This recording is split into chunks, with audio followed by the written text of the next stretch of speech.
अस्सलामुअलैकुम friends, welcome in my YouTube channel. मैं हूं यासिर और आप देख रहे हैं repairs and manufacturing YouTube channel. Friend, आज हम एक 110 चार्जर को रिपेयर करेंगे और इसको 220 में कन्वर्ट भी करेंगे। जैसा कि आपको पता है कि हमारे यहाँ 220 पावर सप्लाई है, इसीलिए हमारे यहाँ ये काम नहीं कर सकता। तो ये गलती से 220 पे लगाने से ये जल चुका है। तो इसका कौन कौन सा पार्ट जल चुका है, कहाँ कहाँ पे इसका मसला है, वो हम आपके साथ स्टेप बाय स्टेप शेयर करते रहेंगे। तो जैसा कि यहाँ अगर आप देखें तो बाहर इसमें कोई चीज़ जली हुई नज़र नहीं आ रही, सिवाय इस एक कैपेसिटर के जो कि फूल चुका है। तो हम इसकी मेन इनपुट सप्लाई से शुरू करेंगे। यहाँ पर अगर आप देखें फ्रेंड, तो इसका एक फ्यूज़ लगा हुआ है। हम मल्टीमीटर की मदद से हम इसको टेस्ट करेंगे कि कोई वैल्यू शो कर रहा है या नहीं। ये इसका फ्यूज़ है।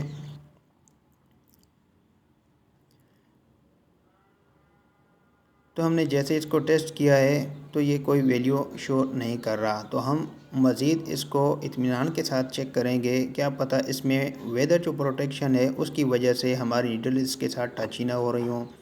तो अच्छी तरह से इसको खुरीद के चेक करना ज़रूरी है। और इसके अलावा अगर आप इसके मज़ीद आगे देखें तो एक VDR लगा हुआ है जो कि ओवर वोल्टेज प्रोटेक्शन के लिए होता है। और इसके अलावा इसके साथ एक NTC लगा हुआ है।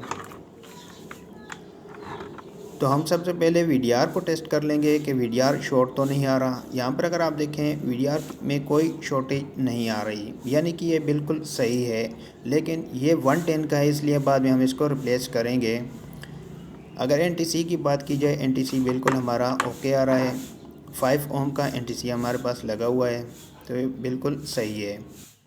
NTC भी सर्किट में सेफ्टी के लिए लगाया जाता है। जब आगे कोई कंपोनेंट शॉर्ट हो जाता है, कोई ट्रांजिस्टर वगैरह शॉर्ट हो जाता है, तो ये टेम्परेचर को हाई करते हुए वोल्टेज को कट कर देता है।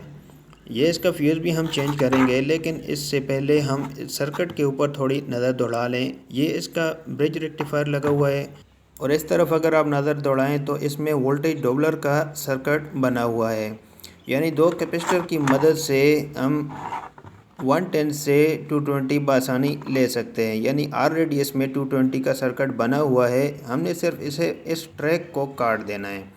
इस ट्रैक को हम जैसे ही काट देंगे तो ये सेंटर वाला पॉइंट जो मेन AC सप्लाई से आज़ाद हो जाएगा।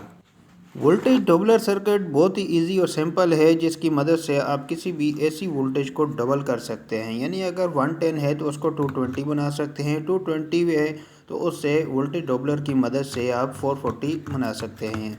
ये इसमें सिर्फ 2 डायोड और 2 कैपेसिटर की ज़रूरत पड़ती है। 2 डायोड की जगह ब्रिज रेक्टिफायर आप इस्तेमाल करें तो भी सही है। सिंपल 2 डायोड इस्तेमाल करना चाहें तो भी सही है।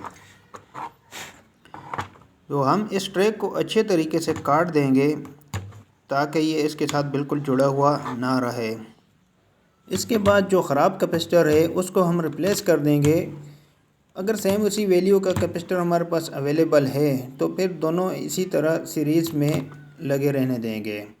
अगर ना हो तो 450 वोल्टेज का एक कैपेसिटर हम इसमें इंस्टॉल करेंगे और जो इसकी रिक्वायर्ड वैल्यू है उसी के मुताबिक हम यहाँ पे इंस्टॉल कर देंगे।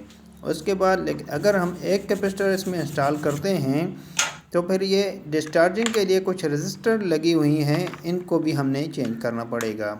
यानी इसका ट्रैक हमने किसी हद तक चेंज करना पड़ेगा।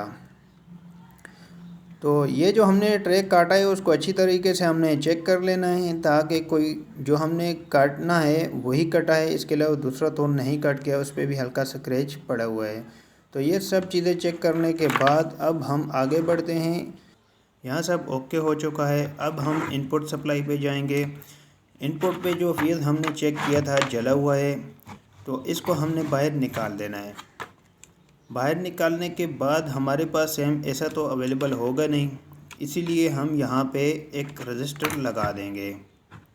रजिस्टर यहाँ पर आप 1 वाट में 1 ओम तक, इससे कम वैल्यू कोई भी आप लगा सकते हैं, लेकिन ज़रूरी है कि 1 वाट या इससे ज़्यादा होनी चाहिए। 2 वाट में अगर है तो आप 5 ओम तक भी लगा सकते हैं। लेकिन इससे आगे जो VDR जो मैंने आपको बताया है ये आपने ज़रूर चेंज करना है। उसकी एक्चुअल वैल्यू तो मैं रीड नहीं कर पाया, ग़ालिबन ये 120-130 वोल्टेज तक ये अफोर्ड करता है, उससे ओवर वोल्टेज में ये सर्किट को शॉर्ट कर देता है। तो हमारे पास ये एक रजिस्टर है जो हम अभी इसमें इंस्टॉल कर रहे हैं, जो ग़ालिबन 0.33 ओम की है। कोई भी कंपोनेंट इंस्टॉल करते वक्त आप इस चीज़ का ख़ास ख्याल रखें, उसमें किसी किस्म की लूजिंग न रहने दें, यानी उसको अच्छे तरीके से सोल्ड करें।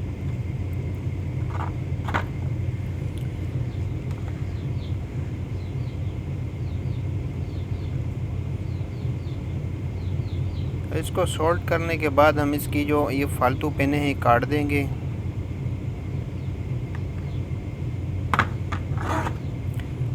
अब हम VDR को रिमूव करेंगे क्योंकि ये 110 के लिए लगा हुआ है। हम इसको 220 देंगे तो ये सर्किट को शॉर्ट कर देगा और जो हमने रजिस्टर लगाई है फिर से उसको चला देगा। वैसे तो अगर ये ना लगाएं तो भी आपकी सप्लाई चल जाएगी, लेकिन आप लगाएं तो बेहतर है क्योंकि ये सेफ्टी ओवर वोल्टेज प्रोटेक्शन के लिए जो सेफ्टी डिवाइस है तो इसका लगा होना ज़्यादा बेहतर है। हम इसकी जगह ये एक नया VDR हमारे पास पड़ा हुआ है, हम ये इसमें इंस्टॉल कर देंगे।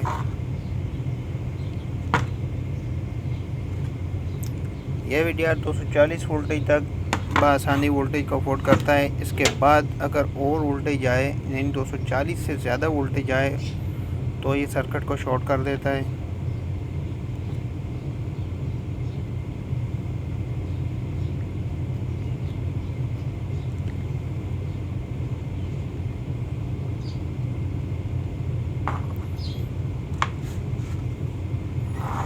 अब यहाँ तक हमारी जो पावर सप्लाई है वो बिल्कुल ओके हो चुकी है। बस हमने इसको अच्छे तरीके से सोल्ड करना है और उसके बाद इसको ऑन करके चेक कर लेना है।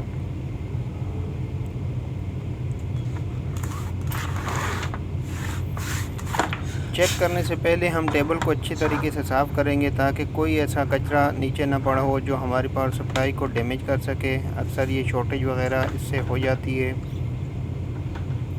केबल हमने कनेक्ट कर दी है।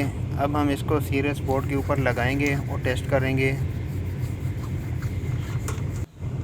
पावर हमने ऑन कर दी है। अब हम मल्टीमीटर की मदद से मेन कैपेसिटर के ऊपर वोल्टेज चेक कर लेंगे। तो जैसा कि आप देखें 314 वोल्टेज आ रहे हैं यहाँ पे। अब इसमें जो आउटपुट पे जो मेन कैपेसिटर लगा हुआ है उसके ऊपर वोल्टेज चेक कर लेनी है। जैसे कि ये इसका मेन आउटपुट में कैपेसिटर लगा हुआ है।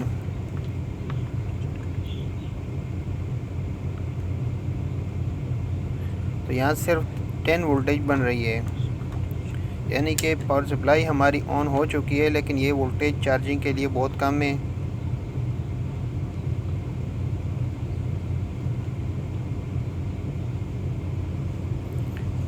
तो ये 10.9 वोल्टेज बन रही है, लेकिन इसके बराबर में एक और कैपेसिटर लगा हुआ है, इस पर भी हम टेस्ट कर लेंगे। यहाँ पर भी 10 वोल्टेज बन रही है। तो यानी कि इसमें अभी ये जो आउटपुट में कार्ड है ये एक्टिव नहीं है। अगर एक्टिव हो तो ये दोनों लाइटें ऑन हो जाती हैं, लेकिन ये जो आउटपुट में जो कार्ड है वो एक्टिव तभी होता है जब इसके ऊपर बैटरी को कनेक्ट किया जाता है। इसकी ये दोनों इंडिकेटर जो लाइट्स हैं ये ऑफ ही रहती हैं। जब इसके साथ बैटरी कनेक्ट हो जाती है तो इसमें रेड लाइट आ जाती है, और जब बैटरी चार्जिंग कंप्लीट हो जाए उसके बाद इसमें ग्रीन लाइट आ जाती है, जो कि इस चीज़ की अलामत है बैटरी फुल हो चुकी है। फ्रेंड्स, अगर आपको यह हमारी वीडियो अच्छी लगी हो तो प्लीज़ इसको लाइक करें और हमारे चैनल को भी सब्सक्राइब करें और साथ ही बेल का आइकन को भी प्रेस कर दें ताकि हमारी नई आने वाली वीडियोस आप तक बर वक्त पहुँचती रहें।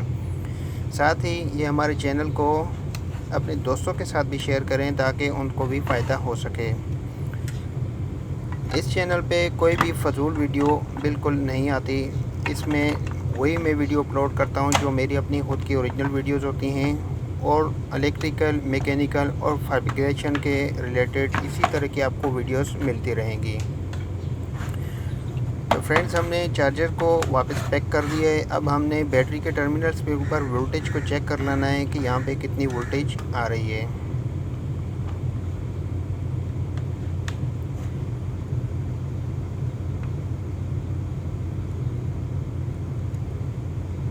तो फ्रेंड यहाँ पर अगर आप देखें 16 वोल्टेज आ रही हैं, जो कि इस चीज़ को ज़ाहिर करता है। जो हमने 10 वोल्टेज 10 प्लस 10 चेक की थी, वो दोनों आपस में मिल के यहाँ पे आउटपुट आ रही है, यानी 10 प्लस 10 20 वोल्टेज आ रही है। उसके बाद कुछ ट्रांजिस्टर वगैरह लगे हुए थे, कोई एफईटीज़ वगैरह लगी हुई थी, जो कि इसको रेगुलेट करते हुए जितनी बैटरी की रिक्वायरमेंट होती है उसके हिसाब से ये वोल्टेज को सप्लाई, आगे जो कार्ड लगा हुआ है ये वोल्टेज को सप्लाई करता है। Thanks for watching.